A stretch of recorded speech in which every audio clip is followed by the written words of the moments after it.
Le célèbre animateur de Koh-Lanta est-il en train de préparer ses cartons pour aller vivre dans le sud?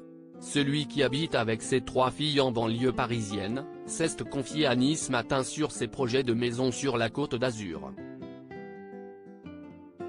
Denis Brognard est un père de famille comblé.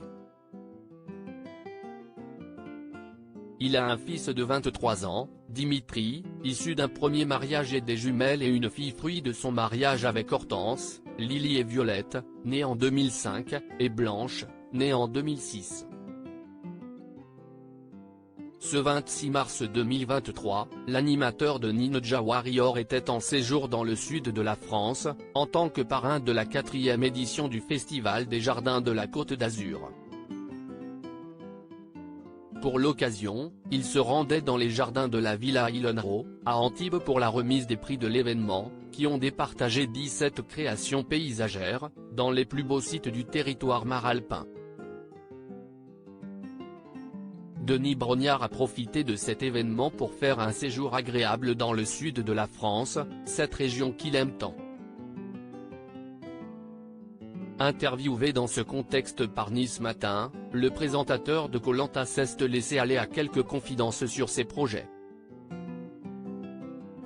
J'aime foncièrement la Méditerranée. S'il habite depuis quelques années en banlieue parisienne, à Bièvre, dans l'Essonne, Denis Brognard a décidé de se construire une maison sur la Côte d'Azur, et plus précisément dans un petit paradis nommé le Rayol Canadelle-sur-Mer dans le Var. Pour cette région, il n'est qu'éloge: j'aimerais partager ma vie entre le sud et Paris. Paris parce que j'y travaille. Et le sud parce que j'aime foncièrement la Méditerranée, même s'il a assuré je ne vais pas vraiment m'installer dans le sud. Sensibilisé aux enjeux de protection de la nature, il souhaite se construire un jardin naturel et profiter des paysages merveilleux de la Méditerranée. De temps en temps, je fais des photos de la transparence de Méditerranée et, sur mes réseaux sociaux, les gens pensent que c'est aux Seychelles, les Maldives.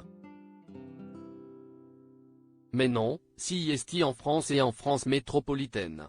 J'adore cet endroit. J'aime aussi cette région hors saison, c'est un terrain de jeu infini.